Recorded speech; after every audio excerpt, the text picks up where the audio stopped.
up, what up? It's your girl, being Mary Jane, and I'm back with another video. So, this is day one in the shelter.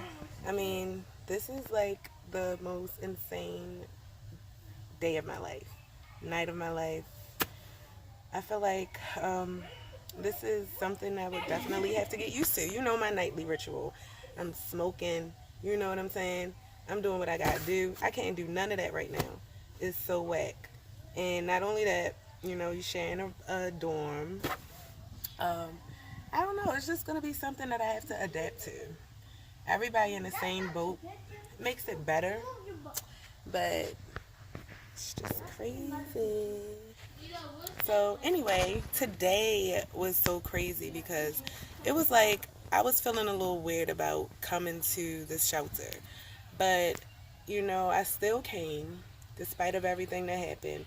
I was thinking like my options was to just go ahead and rent an Airbnb for like 7 days and then go from there. But like I just couldn't risk a lot. So I went with the shelter thing, and it was almost like so easy to get in here for me that I felt like, this was the path for me to take, even though I lost everything. So once I got here, the crazy thing was one of my intake specialists was someone that I used to live in the projects with. And we had a falling out, It was a petty falling out over our kids, but we did have a falling out and we stopped talking. And this person was the person that had to help me, she had to do my intake. So it was almost like when, just I remember standing outside. I had smoked a cigarette, and I don't know, like the ground just looked so pale, like light was just coming from the ground. My vision went white, and then I just heard forgiveness. So I feel like along my path, I will be making amends with a lot of people, and that was like the first person. Like I think I'm gonna be making amends with people that I just had a falling out with. You know what I'm saying? And it probably wasn't a bad falling out, but just the fact that we weren't cool. Now, moving forward, that's one person under my belt that I don't have, any type of bad blood with or just not talking to. So, everything worked out. So later on, we sat in the lobby for a while. And then, I think I was going into my bag, picking out some clothes or something like that. And then I heard a voice that was a little familiar, but I still didn't like pay it no mind, right? So then the lady that she was talking to is like, "Yeah, Miss Charmaine," and I looked up. You would have thought I was like a golden retriever. I saw my neighbor from 2015. It was like neighbors from first my neighbor from 2010, then my neighbor from 2015. Miss Charmaine. You would have thought, like I said, it was a golden retriever. I ran over there to her so hard. Tears just came running down my eyes, like my heart was beating. I love this lady, and I thought that I would never see her again because when I moved from Dundalk, again, I was another breakup. Um, we split up. My ex didn't pay the rent. I paid my portion of the bills, but he didn't pay his and left me high and dry. And yeah, I was evicted from there. So, it was like almost history repeating itself, but this time I'm taking another step. I didn't ask anyone for help. I didn't let anyone know what was going on. I just wanted to make a video to kind of, share my story so that maybe it'll help people. But that right there for me was double confirmation that I was doing the right thing despite of everything that happened. It was a lot of negativity going on or whatever. Along with me doing this. Like I said, I didn't want anybody to know what was happening in my life. I feel like my mom is negative to me. I don't know what amends we have to make, but I feel like there has to be a lot of truth and a lot of just heartfelt moments that I don't think that she can do. I don't think she'll ever get to the point where she's saying, "I'm sorry for this. I know this happened," and allowing me to just feel how I feel without playing the blame game all the time. So, my son, he's 15. He's not doing so good. He's on probation. He's doing a lot of different things, you know what I'm saying? And I felt like at this point, even though we are going through this rocky situation with us having to leave, that it will bring us all closer together. But he did not want to come to the shelter at all. You know what I'm saying? So he wound up calling my mom, getting her in my business. And she came. Like, at first, I was happy because she did come and she salvaged the things that I was afraid to lose, like my t shirt machine, my heat press, and all of that stuff. But then, she was like, I should let him come stay with her and sign over my rights for him and all of this. And I feel like it's making him be a coward. He has a sister and a mom. And instead of him going through the same thing we're going through, he, had a scapegoat. So now he is at her house. And, I feel like it's bothering me a little bit. It's really bothering me. I really try to separate myself from people so that I can get my own identity and so that I can gain respect. But my son definitely kind of worked with her in order to bring this all together. So, they want to be saying I killed his spirit a long time ago. That's why he's not doing anything. To me, he is making up excuses. And I'll get into everything that's going on with my son and how things truly are, how they went, how our story, our journey. You know what I'm saying? But I feel like my mom going against me with him is not gonna make him respect me anymore. It's not gonna make him listen to me anymore. I just feel like it's gonna turn him against me until he has the moment where he is broken down, and then he gets to see what is actually real and what's not, who's in his corner and who's not, and why they're in his corner. You know what I'm saying? But besides that, I kind of just shook it off, put it in the back of my mind, and I just wanted to make this experience the best experience, but the most learning experience for this chapter of my life. And I just want this to be the last time that I'll ever have to experience this. I can't lie, the food is horrible. It's horrible. Like, the juice is good, but I can't just drink juice. I need a Pepsi. I drink my Pepsis, my Coke, something. And I don't have that in here. We can't bring outside food in here. So it's like, I'm fiending for something right now. Tonight is going to be crazy night. Not only that, we got to get up like super early in the morning. So, I'm just hoping for the best. This experience so far has taught me to continue to be humble. I mean, I feel like I already was humble, but it just taught me to kind of, ride the ride, sit back and observe experience instead of kind of like talking your way through and. So now I'm definitely taking everything in, and I appreciate, the lessons learned from this, even though it is a rocky road, and I don't think everybody can do this shit. Like, but I'm one bad mama jama. That's right. I am being Mary Jane. So that is day one of being in the shelter. I hope that you go ahead and hit the notification button, like, subscribe, and make sure to comment. I want to hear your stories.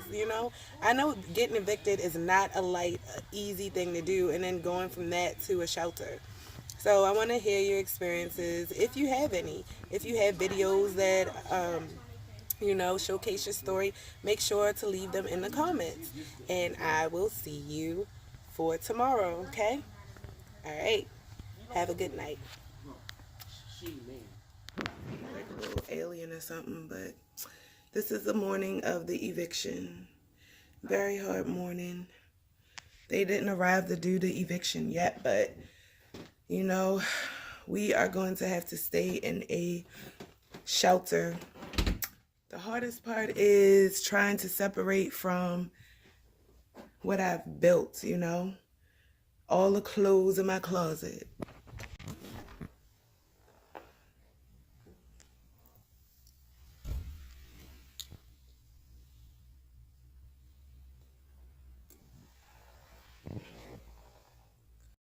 And not to mention, I had more clothes. We only can take a week's worth of clothes there. So I'm going to have to depart with all of my shit. Like, No joke. And my Cricut machine, I wish that I could sell it. My computers and a heat press machine. This is my massage table, actually. Everything, not to mention my son, 15-year-old, he must have just started having sex or something because he feeling himself. He said he didn't want to go to the shelter and he left. Like he grown. And he already he's just already fucking up. But yeah, I made it to the shelter. We're here now. I had to fill out some papers and we're just waiting, I guess, for intake for them to start the process. Well, it's because that piece when it's in, it wasn't allowed it to open all the way up. It would allow it to open halfway. Call me bag lady for now. Shut. Instead of being open. Ladies. How that got spun around. Having our first meal. Fish looking kind of sharp, isn't it?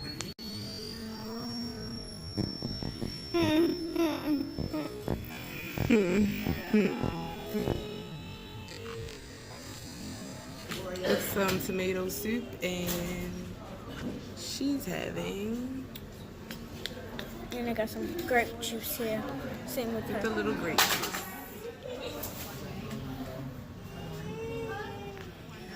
My son did not come. He kind of went AWOL. Right now, I thought that this would bring us together. We would depend on each other, me, my son, and my daughter. And we would go through this together, but again, he's being a 15-year-old. He didn't want to come. I called his probation officer and let her know. But he wound up calling my mom. And that's the crazy thing. So my mom actually came. She did pick up the things that I left behind, like my machines and stuff. But at the same time, she's like blaming me for the way he is being. Like, this is the wrong time to play the blame game. Wrong time. I am still waiting. I've been kind of waiting now. After we ate, we just chilling. Going through the process. And you know what? It's a good thing that I did decide to take the steps to be here because I got double confirmation like all in one day. And it was like progress. So I saw my neighbor from when I used to live in the projects. Like, I was like in my 20s. I lived in the projects, and yeah, that was like the very first person I saw. And it was almost like clarification for forgiveness because when we stopped talking, we weren't like talking, We was like on bad terms. It wasn't too bad, but it was just like bad terms. And when I saw her, it was like role reversal. She was helping me, and we, forgiveness, even though it was like unsaid, but it was like a forgiveness. And then I saw like my other neighbor from when I used to live in Dundalk. Like, that surprised me. I broke out into tears. I was like a little puppy that probably haven't seen its owner in years. But she always like believed in me and wanted me to do better. And then when I saw her, it was like, oh my fucking God. Even though I'm in a bad, tight spot right now, I feel like after this, I'm gonna come around and be better than I was coming in here. So knowing that I have people that I've known before in life that were supportive of me, I know the roles that we played in each other's lives, and it was so important. It's like a reunion, you know what I'm saying? Very unexpected, very emotional. So I feel like I made the right choice so far. And coming here, and as you can see, London is over there. She's okay. She's really like, I like this mommy. I don't really think she knows exactly what's going on, but she loves being here. She's like, they got a kitty computer room too. So it's good that she's accepting it. But yep, that's where I am now. So I'll be back with another update. So we just got finished waiting for so many hours, and now we just took a shower.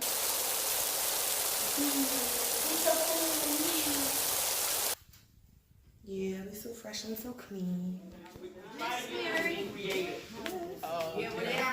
Like for instance, we got all of these blueberries in the back right now. Tons and tons of blueberries. Frozen.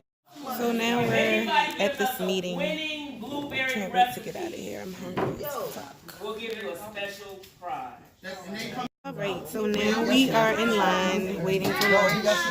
It is crazy busy. I know, like, moving forward, I'm going to have a plan A, B, and C because you know my greedy ass. I'm used to eating when I want. I am not used to this. Plus, this crazy motherfuckers in here. Ugh. You get back on stage with you, right? So far, these are the kids over here. This is the dorm. The adults are not in here yet. Adults go to sleep at 10 o'clock. Kids go to sleep at 8. And this is our room. This is our bunk. Ugh. Here's my bunk. I feel like I'm in a detention center more like, or a FEMA camp. This is it. The inside of the shelter.